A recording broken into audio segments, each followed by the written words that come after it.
பெருகினாங்களோ அவ்வளவா பாவம் செஞ்சாங்க. எவ்வளவா பெருகினாங்களோ அவ்வளவா சபைகளை கட்டினாங்க. எவ்வளவா பெருகினாங்களோ அவ்வளவா ஆத்துமாக்களை ஆதாயம் பண்ணாங்க. எவ்வளவா பெருகினாங்களோ அவ்வளவா ஆண்டவருக்கு செயல்பட்டாங்க. அப்படி சொல்றதுக்கு பதிலா எவ்வளவா பெருகினாங்களோ அவ்வளவா பாவம் செஞ்சாங்களாம். அதனால அவங்க மகிமையை என்னவா மாத்துவாராம்? லட்சயம். ஓசியா 4:7 வாசிங்க. சில வசனங்களை காண்பிக்கிறேன். ஓசியா 4:7 வாசிங்க. அவர்கள் எவ்வளவாய் பெருகினார்களோ அவ்வளவாய் எனக்கு விரோதமாய் பாவம் செய்தார்கள். அதனால ஆசீர்வாதம் ஜெபம் பண்ணவே பயமா இருக்கு. ஆசீர்வாதம் ஜெபிக்கிறதுக்கு முன்னாடி நல்லா நடந்து போனா ஆசீர்வாதம் ஜெபிச்சு வரும்போது நொடியா வர்றான். ஆசீர்வாதம் ஜெபிக்கிறதுக்கு முன்னாடி போறான், வரும்போது போறான், கால கை வச்சாராம். விடுங்கன்னு சொன்னா விட மாட்டேங்கிறார் ஆண்டவர். அதுக்கப்புறம் அவன் கால ஒரு பிடி பிடிச்சிட்டு கிளம்பிட்டான். நிறைய பேருக்கு தெரியல ஆசீர்வாதம் நல்லது. அந்த ஆசீர்வாதத்தோடு கர்த்தரை நினைக்கிறவங்களுக்கு அல்லேலூயா. கேதுரு மர கட்டல்கள் நல்லது, படுத்திருந்தாலும் கண்ணீரால் நினைக்கிறவனுக்கு அல்லேலூயா. கேதுரு மர கட்டல்கள் படுத்துக்கிட்டு கர்த்தருடைய ஆலயத்தை பத்தி யோசிச்சாம பாருங்க. கையில பணம் வரும்போது ஆலயத்தை பத்தி யோசிக்கிறவன் எத்தனை பேரு? ஆத்மாக்களை பத்தி யோசிக்கிறவன் எத்தனை பேரு? ஏழைகளை பத்தி யோசிக்கிறவன் எத்தனை பேரு? பணம் வந்தவன அப்படியே 100% போய் செலவு பண்ணுவாங்க. அந்த பக்கத்துல இருக்க ஒரு நாசர் பார்த்தாங்களா, எவ்வளவாய் பெருகினார்களோ அவ்வளவாய் என்ன செஞ்சாங்களா? பாவம் செஞ்சாங்க. 3 காரியத்தை தான் நான் உங்களுக்கு சொன்னேன். என்ன ஞாபகம் இருக்கா? பாகால்களுக்கு சந்தோஷமா என்ன காட்டினாங்க? அதுவும் புது டெக்கரேஷனோட பண்ணாங்க. 2வது வேதத்தை, 3வது எவ்வளவு பாவம் செஞ்சாங்களோ. அதனால அந்த வீடு தாங்க ஆண்டவரேன்னு சொல்லிட்டு அந்த வீட்டுல இயேசுவே இருக்காது. சின்ன வீடா இருக்கும்போது ஒரே ஜெபம், வீட்டு கூட்டம். இப்ப வீட்டுக்குள்ள இயேசுவே வர முடியாது. லட்சியம் மாறி.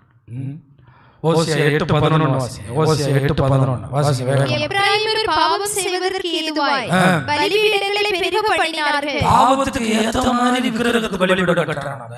பாவத்துக்கு ஏத்த மாதிரி, பாவத்துக்கு ஏத்த மாதிரி கட்டறானா, பெருகுனதுக்கு ஏத்த மாதிரி கட்டறானா. ஆதலால் பலிபீடங்களை அவர்கள் பாவம் செய்வதற்கு ஏதுவாகும். கட்டின அந்த விக்கிரகத்துக்கான பலிபீடங்களே அவன் பாவம் செய்வதற்கு என்ன ஆகுமா? ஓசியா 2:8 வாசிங்க. ஓசியா 2:8. இது நம்ம வாசிச்சோம். சரி இருக்கட்டும் பிரியமானவர்களே. அப்ப ஆண்டவரே நம்மளை என்ன செய்யறாரு? பெருக பண்றாரு. ஆனா இவன் பெருகுனப்ப இவனுடைய திமிரு அதிகமாயிடுச்சு. இஸ்ரவேலர்களுக்கு சொல்றேன், உங்களுக்கு இல்ல, நான் இஸ்ரவேலர்களுக்கு சொல்றேன். அதனாலதான் ஒண்ணு மட்டும் சொல்றேன், நெல் மணிகள் காய்க்க ஆரம்பித்த போது குனிய ஆரம்பிக்கும், பதவிகள் வரும்போது குனி வரும். தெரியுமா? உயர்வுகள் வரும்போது தாழ்மை வரும். அல்லேலூயா, அல்லேலூயா. ஆனா அந்த சாவியை பார்த்துருக்கீங்களா? அந்த நெல்லுக்குள்ள ஒண்ணுமே இருக்காது. எப்படி நிற்கும்? எப்படி நிற்கும்? அதை பார்த்தாலே தெரியும். இது அறுக்கிறது. சொல்லுவேன் என்ன இது, இது அறுத்து வேஸ்ட் பிரதர், உள்ள ஒரு நெல்லும் இல்லை. நம்ம வாழ்க்கை நீங்க பதவிகள், பட்டங்கள் இதெல்லாம் நமக்கு இல்லை பிரியமானவர்களே. அதெல்லாம் மேன்மை அல்ல, அவரோடு இருப்பதே மேன்மை. உம்மோடலாது வாழ்வது உம்முள்ள மகிழாது வாழ்வது உம்மோடலாது வாழ்வது உம்முள்ள மகிழாது வாழ்வது மனம் போன வாழ்க்கை வாழ்க்கை அல்ல, வாழ்வேனே என்றும் உமக்காகத்தான். மனம் போன வாழ்க்கை வாழ்க்கை அல்ல, வயதான காலத்தில் உமக்காக யார் வேண்டும் நாதா, நான் வாழ்றது உமக்காக. எது வேண்டும் நாதா உம் அன்பல்லவோ, யார் வேண்டும் நாதா நீரல்லவோ, எது வேண்டும் நாதா உம் அன்பல்லவோ. அவங்க தேவனை மறந்த போது என்ன நடந்துச்சு தெரியுமா? ஆமா, ஓசியா 13:7 வாங்கல, அவங்க மறந்த போது. ஆகையால் நான் அவர்களுக்கு சிங்கத்தை போல இருப்பேன், ஆண்டவர் எப்பயுமே ஆசீர்வதிக்கிறவர் தானே பிரியமானவர்களே. ஆண்டவர் எப்பயுமே பிளஸ் பண்ற ஆண்டவர் தானே.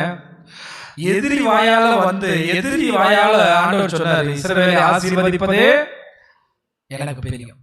காசு கொடுத்தவன் வாயால, காசு கொடுத்து பிழையாம வாங்கிட்டான், அவனை பிழையாம வாயை திறந்து இஸ்ரவேலை ஆசீர்வதிக்கிறது மட்டும்தான் எனக்கு. ஆனா இன்னைக்கு ஆண்டவர் சொல்றாரு, நீங்க என்ன மறந்துட்டீங்கன்னா உனக்கு நான் சிங்கத்தை போல, சிவிங்கினா சிறுத்தையில ஒரு ரகம்.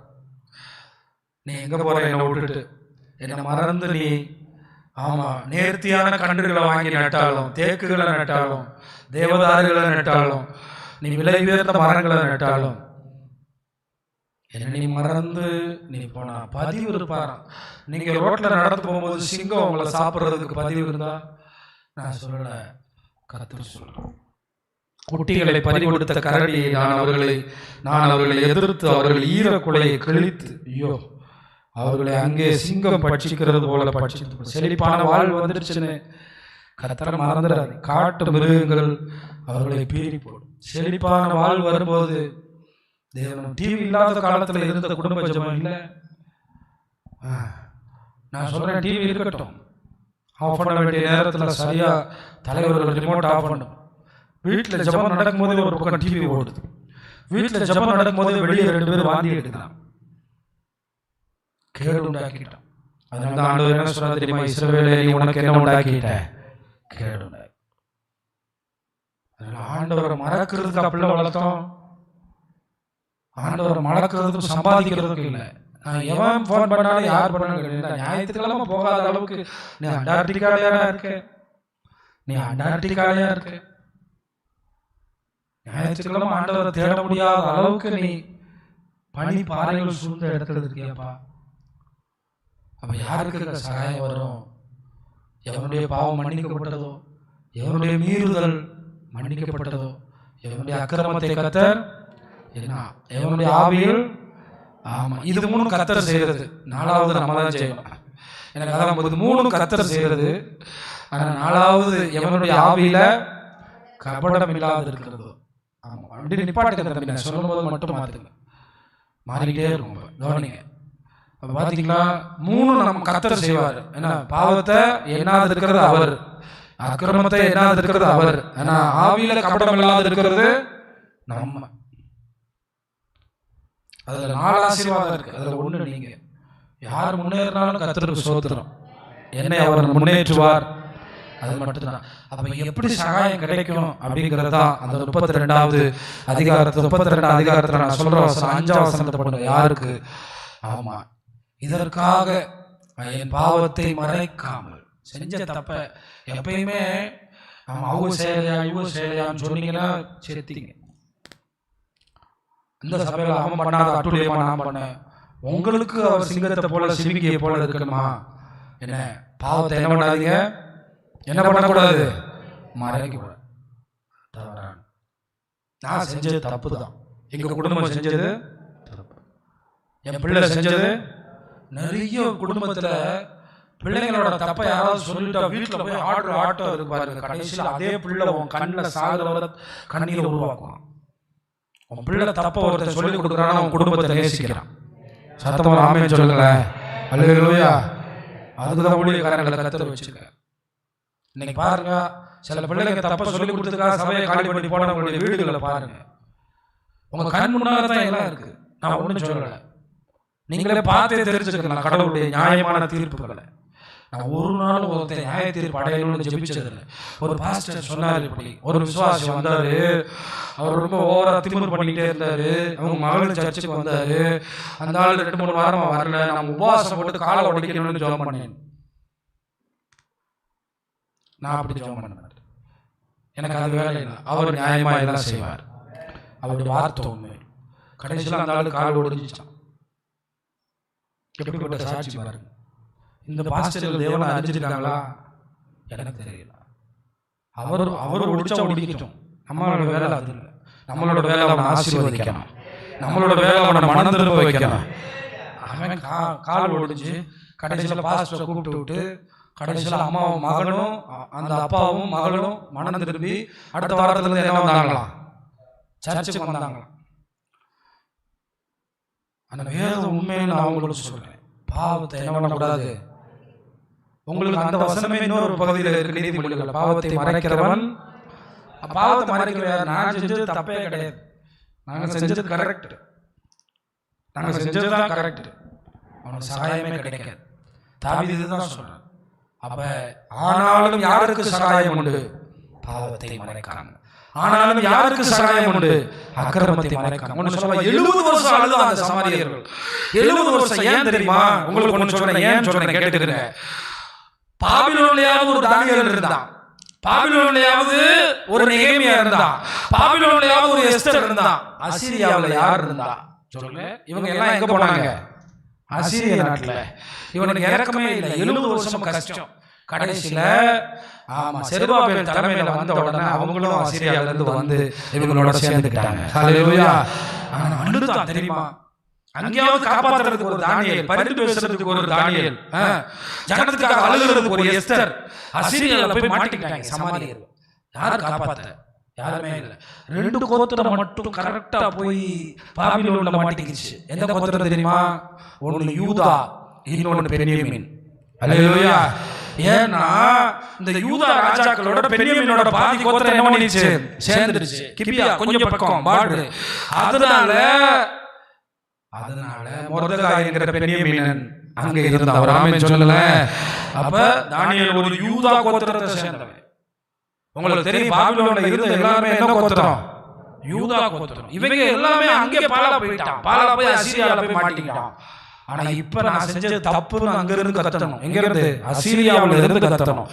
எங்களை அசீரியர்கள் காப்பாற்ற மாட்டாங்கன்னு சொல்லணும், எங்களை எகிப்தியர்கள் காப்பாற்ற மாட்டாங்கன்னு சொல்லணும், எங்களை எவனுமே காப்பாற்ற மாட்டாங்கன்னு சொல்லணும். அப்ப பாவத்தை மறைக்காம என் பாவத்தை நமக்கு அறிவித்தேன், என் மீறுதல்களை வாயை திறந்து. ஆமா, இப்ப உங்களுக்கு சொல்றேன், நீங்க எப்படி வந்தீங்க? உங்க அப்பாவுடைய அப்பா நல்லவரா? உங்க அப்பாவுடைய அப்பா நல்லவரா? வாயை திறந்து என் நான் பாவியை ஒத்துக்கிட்டா எனக்கு ஒரு பெரிய சந்தோஷத்தை. அல்லேலூயா. அப்ப இங்க இருக்கிற சொல்றேன், நம்ம எல்லாருமே ஏதேன் தோட்டத்துல இருந்து கேட்டு செஞ்சவங்கதான். ஆனா தேவனுடைய நீதி என்ன தெரியுமா? அவன் செய்யலையா, இவன் செய்யலையா, அவன் செய்யலையா, அந்த ஆள் செய்யலையா, இந்த ஆள் செய்யலையா, செத்தம்டா. நான் செஞ்சேன், நான் பாவி, தகப்பனுக்கு விரோதமாகவும் பாரத்துக்கு விரோதம் நான் செஞ்சேன். நான் விக்கிற கோயிலில் நின்றுருக்கேன், நான் விக்கிரது படைக்கப்பட்ட சாப்பிட்டுருக்கேன், சாப்பிட்டு இருந்தா நான் தேவனுக்காக நிற்க முடியாம பல இடத்துல நின்றுருக்கேன்.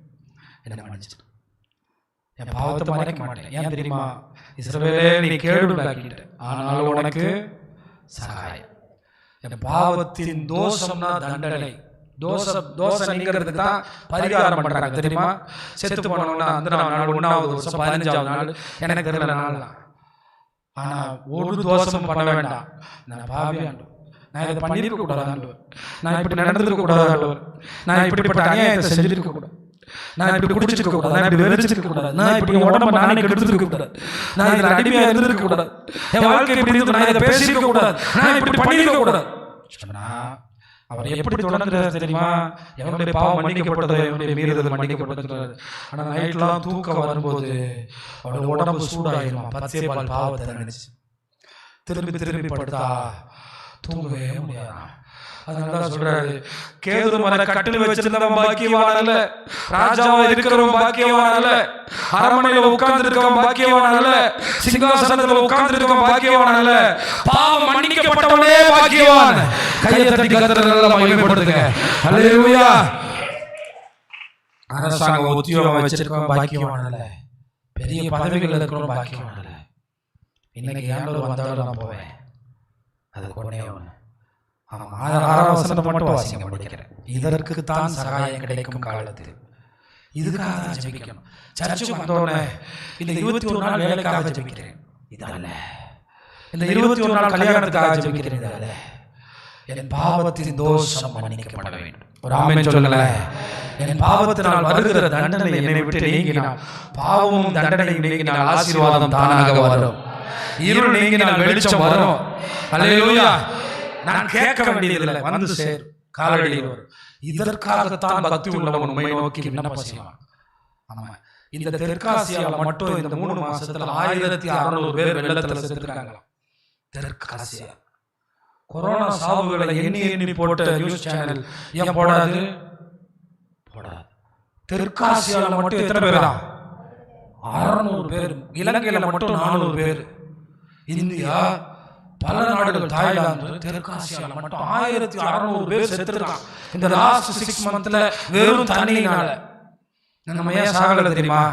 நான் பாவின்னு ஒத்துக்கிறது போது அப்பா கட்டியானப்பாரு, அப்பா ஆசீர்வதிப்பாரு. அதனால சொல்றேன், பாவம் செஞ்சு கேடு உண்டாக்குறவங்களுக்கு ஒரே ஒரு ஆசீர்வாதம், சங்கீதம் 32:5. ஆனா ஆண்டவர் என்ன சொல்றாரு தெரியுமா? என் பிள்ளைய நான் கூப்பிடுறேன், வந்து பாவத்தை அறிக்கை செய்யறேன். ஆனா அவன் எப்படி இருக்கான் தெரியுமா? கோவேரி கழுத மாதிரி இருக்கான். எப்படி இருக்கானா? அவனுக்கு ஒரு மூக்கணாங்கயிறு போட்டு இழுத்துக்கிட்டே சர்ச்சுக்கு வரணும். அவனை நீ போ, நான் வர மாட்டேன், நீ போ, என் பாவத்தை சொல்ல மாட்டேன், நான் பாவியை ஒத்துக்க மாட்டேன், நான் வர மாட்டேன். இந்த மூக்கணாங்கயிறு இழுத்துக்கிட்டே வந்து தடுப்பூசி போட்ட மாதிரி இருக்கு. வராத. என்ன சொல்ற? நானா வருவேன், நானா என் பாவத்தை ஒத்துக்குவேன், நானா பாவின்னு சொல்லுவேன், சகாயம் கிடைக்கும் அவர்கிட்ட இருந்து. அல்லேலூயா. ஆமா, வானத்தை பூமியை உண்டாக்குனவர் ஒருத்தன் ஆசீர்வதிச்சார்னா உலகமே பார்த்து பிரமிக்கும். வானத்தை பூமியை உண்டாக்கினவர் ஒருத்தன் தலையில கை வச்சார்னா, அதனால நான் தலையில கை வைக்க மாட்டேன். ஏன் தெரியுமா? நீங்க கை வைக்க மேல உங்க ஆசீர்வாதம் மேல வரட்டும். ஏன்னா நம்ம கை வச்சா பாவத்தோட இருந்த பாதிப்பு. ஆனா ஆண்டவர் ஒருத்தனை பிளஸ் பண்ண ஆரம்பிச்சுக்கோங்க. அதனால சொல்றேன், எனக்கு வந்துருக்கிற யாரும் அப்படியே பாவத்தை வரவேற்கிறது, நான் இல்லையே, நான் செய்யலையே, லேட் ஆயிடுச்சு, இந்த வேலையெல்லாம் ஆண்டவர்கிட்ட சொன்னார். நான் எடுக்கலையே, நான் பேசலையே, நான் அங்க போகலையே, நான் இங்க வரலையே, அப்புறம் வியாதி. நாங்க இப்ப அப்படி செய்யறது இல்லையே, நாங்க இப்ப அப்படி போறது இல்லையே. இது உங்களை சுகமாக்காது. என்ன உள்ளத அவர்கிட்ட அவருக்கு தெரியாது எதுவுமே இல்லை. நேற்று நைட்டு பேசுனது தெரியும், இன்னைக்கு காலையில பேசுனது தெரியும், இப்ப நினைக்கிறதும் அவருக்கு தெரியும். சரியா சொன்னீங்கன்னா இந்த ஆண்டுலே கர்த்தர் சகாயம் செய்வார். இந்த ஆண்டுலே கர்த்தர் சகாயம் செய்வார். இது ரெண்டுக்கு இடையில தான் 32:5 ஆரம்பிக்குது. எது ரெண்டு இடையில? இஸ்ரவேலே நீ உனக்கு கேடு உண்டாக்கிட்ட, ஆனாலும் உனக்கு இது ரெண்டுக்கு இடையில தான் சங்கீதம் 32:5 அவர் உள்ள ஒழிச்சிருக்கு. எது ரெண்டுக்கு இடையிலன்னு கேட்குறீங்களா? முதல்ல ஒரு வசனம், இஸ்ரவேலே உனக்கு நீ என்ன உண்டாக்கிட்ட? நீங்க எடுத்த முடிவுகள் தான் உங்களை கேடு உண்டாக்குச்சு. நீங்க எடுத்த தீர்மானங்கள் தான் உங்களை கேடு உண்டாக்கும். நீங்கள் பேசின பேச்சுக்கள் தான் நம்ம கேடு உண்டாக்கும். நான் பண்ணின செயல்கள் தான் நம்ம கேடு உண்டாக்கும். ஆனா நான் செஞ்சது தப்பு, இந்த திருமணத்தை நான் நடத்தினது தப்பு, இந்த காரியத்தை நான் செஞ்சது தப்பு, இந்த காரியத்தை நான் பண்ணது தப்பு, நான் சொல்லிட்டே இருப்பேன். ஏன்னா நான் உங்க எல்லாரோட மோசமான பாவி, பாவியின் பிரதான பாவி. எனக்கு எந்த தகுதியுமே இல்லை. நான் நல்லவன் என்பதனால் என்னை அவர் இங்கே நிறுத்தவில்லை, அவருடைய கிருபையினால் நான் இங்கே நிற்கிறேன். அல்லேலூயா, அல்லேலூயா. அது மட்டும் எனக்கு நல்லா தெரியும். நான் உங்களோட யோக்கியன் என்பதனால் இங்கே வரவில்லை, அவருடைய ரத்தம் எனக்காக சிந்தப்பட்டதுனாலே உங்களை விட ஏதோ ஒரு வகையில் எனக்கு ஒரு கிருபை கொடுத்தார். அதுக்கு நான் எப்பயுமே நான் ஒத்துக்கிறேன். நான் தப்புனா தப்பு, நான் தப்புனா தப்பு. எனக்கு 2 நிமிஷம் லேட்டா ஒரு ஜெப கூட்டத்துக்கு வந்தாலே, எனக்கு சில வீடுகளுக்கு போனா என்ன பாஸ்டர் கிளம்புறீங்க, கொஞ்சம் இப்பதான் வந்தீங்கன்னு சொல்லி கொஞ்சம். ஆனா அதுவும் எனக்கு குற்றம் மனசாட்சி ஆகும். ஏன்னா நம்ம மக்களுக்கு முன்னாடி நிற்கிறவங்க, நீங்களும் அப்படி வாழல, உங்களுக்கு அவர்கிட்ட இருந்து சகாயம் வரும். ஆமா, வானத்தில் இருக்கிறவர்கிட்ட இருந்து சகாயம் வந்தா உங்க கால் ஒரு நாள் ஸ்லிப் ஆகாது. நெவர் ஸ்லிப், எங்கேயுமே ஸ்லிப் ஆக மாட்டீங்க. அப்படிதான் போட்டிருக்கேன், என் காலை தள்ளாட என்னை காக்கிறவர். நீங்க தூங்கும் போதே மெசேஜ்ல வரும் ஒரு நல்ல செய்தி. அல்லேலூயா. அவங்க தூங்கும் போது தான் வராரு, தூங்கி எந்திரிக்கும் போது கண்டிப்பா நிறைய அப்பாயின்மெண்ட் ஆர்டர் அப்படிதான் போடுறாங்க. மேல பாருங்க, பாவத்தை மறைக்காதீங்க, நல்லா இருங்க, கர்த்தர்ட்ட இருந்து ஆசீர்வதிக்கப்படுங்க. ஆனா நான் சொல்றேன், வெளியே இருக்க எல்லாரோட உங்களுக்கு அவர்கிட்ட சகாயம் உண்டு. அல்லேலூயா. உங்களுக்கு அவர்கிட்ட சுகம் உண்டு. வெளியே இருக்கிற எல்லாரோட உங்களுக்கு ஆனாலும் சகாயம். 7 மணி நிற்போமா? கர்த்தர் நல்லவர்.